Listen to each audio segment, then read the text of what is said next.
ਗੱਡੀਆਂ ਮੇਰੀਆਂ ਜਾਂਦੀਆਂ ਸੀ ਲੇਕਿਨ ਕਿੱਥੇ ਜਾਂਦੇ ਸੀ? ਕੰਪਨੀ ਦੇ ਵਿੱਚ। ਅੱਛਾ ਹਾਂਜੀ 2017 ਦੇ ਵਿੱਚ ਜਦੋਂ ਮੈਂ ਉਹਦੀ ਵੀਡੀਓ ਦੇਖੀ ਤੇ ਮੈਂ ਉਹਨਾਂ ਨੂੰ ਸਪਿਰਿਚੁਅਲ ਫਾਦਰ ਮੰਨ ਲਿਆ। ਅੱਛਾ ਤੇ ਮੈਂ ਗੱਡੀਆਂ ਭਰ ਕੇ ਉੱਥੇ ਲੈ ਜਾ ਰਿਹਾ ਹਾਂ ਲੇਕਿਨ ਜੈਸੇ ਹੀ 2019 ਆਇਆ ਗੱਡੀਆਂ ਖਾਲੀ ਵਾਪਸ ਆ ਗਈਆਂ, ਬੰਦੇ ਉੱਥੇ ਹੀ ਰਹਿ ਗਏ। ਓਹੋ ਗੱਡੀਆਂ ਖਾਲੀ ਵਾਪਸ ਆ ਗਈਆਂ, ਬੰਦੇ ਸਾਰੇ ਉੱਥੇ ਹੀ ਰਹਿ ਗਏ। ਔਰ ਫਿਰ ਮੈਂ ਬੰਦਿਆਂ ਕੋਲ ਜਾ ਰਿਹਾ ਕਿ ਮੈਂ ਤੇ ਤੁਹਾਨੂੰ ਕੁਝ ਸਿਖਾਉਣ ਵਾਸਤੇ ਖਾ ਰਿਹਾ ਸੀ ਉੱਥੇ ਕਿ ਤੁਸੀਂ ਸਿੱਖੋ ਤੇ ਮੇਰੇ ਨਾਲ ਸੇਵਕਾਈ ਵਧਾਓ। ਲੇਕਿਨ ਨਹੀਂ ਜੀ, ਉਹ ਕਹਿੰਦੇ ਅਸੀਂ ਦਾਦੂ ਕੋਲ ਜਾਣਾ। ਉੱਥੇ ਰਹਿ ਗਏ, ਕਹਿੰਦੇ ਅਸੀਂ ਦਾਦੂ ਕੋਲ ਜਾਣਾ ਜੀ। ਉਹ ਫਿਰ ਦੋਵੇਂ ਗੱਡੀਆਂ ਉੱਥੇ ਹੀ ਰਹਿ ਗਈਆਂ ਤੇ ਮੇਰੇ ਵਿੱਚ ਵੀ ਇੱਕ ਬਹੁਤ ਦਾਦੂ ਹੀ ਲਾਲਚੀ ਸੀਗਾ ਜਿਹਨੇ ਆਪਣੇ ਨਾਲ ਰੱਖ ਲੈਣੇ, ਦਾਦਾ ਥੋੜੀ ਆਪਣੇ ਕੋਲ ਰੱਖਦਾ। ਹਾਂ असली दादा नहीं ऐसा करता। तो जदू नीति वचन के बाद मत्ती पढ़ेंगे 5, उस दिन के आगे से जहां छोड़ा था। धन्य है वो, 7 आयत से पढ़ेंगे, जो दयावंत हैं क्योंकि उन पर दया की जाए। जीसस ने कहा धन्य है वो, ब्लेस्ड है वो, खुश रहेंगे वो, आनंदित रहेंगे वो जो दयावंत होंगे। दया इसलिए नहीं कि वो लोग दया के काबिल होंगे, इसलिए कि आपको परमेश्वर ने दयावंत रहने के लिए बोला है। इसलिए नहीं आप उनको माफ करेंगे क्योंकि उन्होंने माफी मांग ली, आप उन्हें इसलिए माफ करेंगे क्योंकि परमेश्वर ने कहा अगर तू माफ नहीं करेगा तो मैं भी तुझे माफ नहीं करूंगा। तू अगर दयावंत होगा तो मैं तेरे साथ दयावान होऊंगा।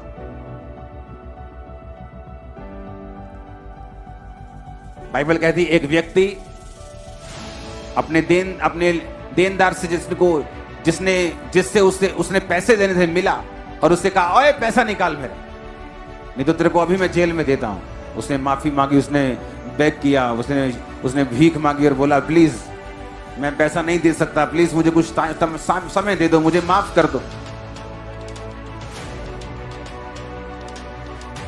और वही व्यक्ति उसे माफ नहीं करता और खुद वो राजा से माफी लेके आया था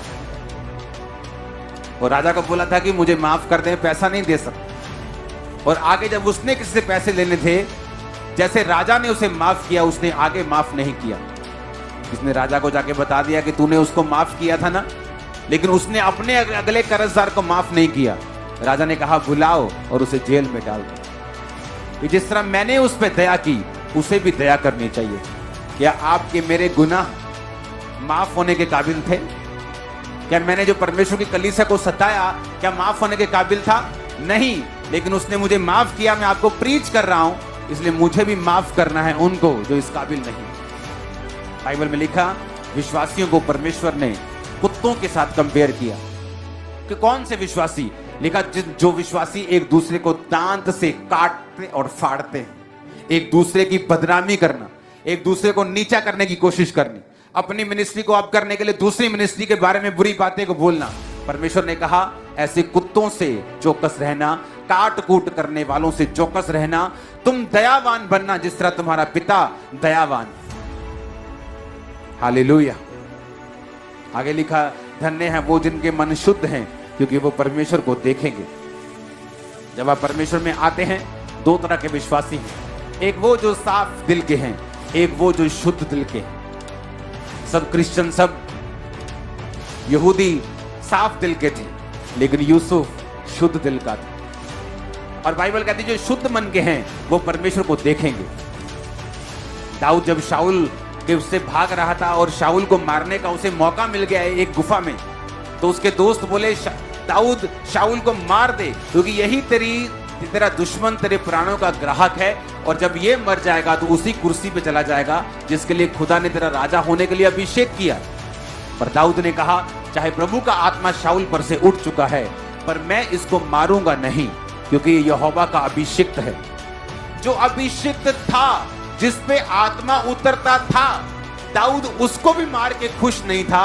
इमेजिन करो जो अब सही चल रहा है, जिस पे आत्मा उतरता है, जो लोग परमेश्वर के करीब हैं, उनके खिलाफ बोलकर लोग कहां जाएंगे? इमेजिन करो, शाऊल जो गिरा हुआ था उसके खिलाफ वो नहीं चलना चाहता था, उसे मालूम था ये गलत है।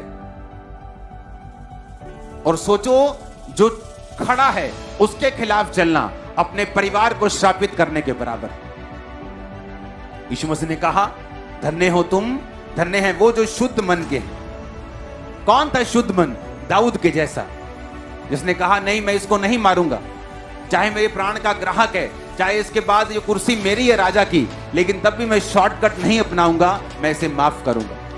और कहा धन्य हैं वो जिनके मन शुद्ध हैं, क्योंकि वो परमेश्वर को देखेंगे। क्या देखेंगे? परमेश्वर के ऐसे काम जो आप लोगों की लाइफ में नहीं होते, ऐसी ग्रोथ, ऐसी ब्लेसिंग जो सब मिनिस्ट्रीज में नहीं है। लेकिन आपके मन अगर शुद्ध नहीं, अगर साफ हैं, खुदावंद आपको बरकत देगा, वो खाना देगा, वो यूसुफ के दूसरे भाइयों की तरह आपको चलाएगा, आपके परिवारों को बढ़ाएगा। ये ब्लेसिंग अलग है। लेकिन उसने कहा अगर तुम्हारा मन शुद्ध है तो तुम मुझे देखोगे। धन्य हैं वो जो मेल करवाने वाले।